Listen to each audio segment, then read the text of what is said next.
Hi, I'm Ashley, Senior Clinical Advisor at Carepatron, and I'm here to help guide you through the McMurray's assessment or test.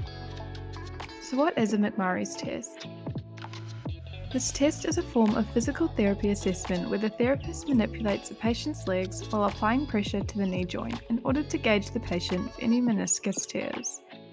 A meniscus is a type of cartilage that can be found between the shin bone and the thigh bone, and it serves as the knee's shock absorber. However, a tear can cause serious pain. It's a common knee injury, especially amongst those who play sport. The meniscus can also deteriorate over time with age. If you need to know if you have a meniscus tear, here are the symptoms to look out for. There's pain in the knee. The pain can be inside, medial, outside, lateral, or in the back of the knee. The knee is swelling.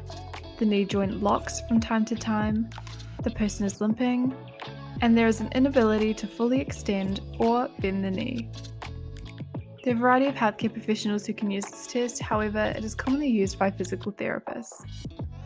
Here's how to use the McMurray test effectively. The first step is to fill in essential client information and read the instructions. You'll then need to conduct the test.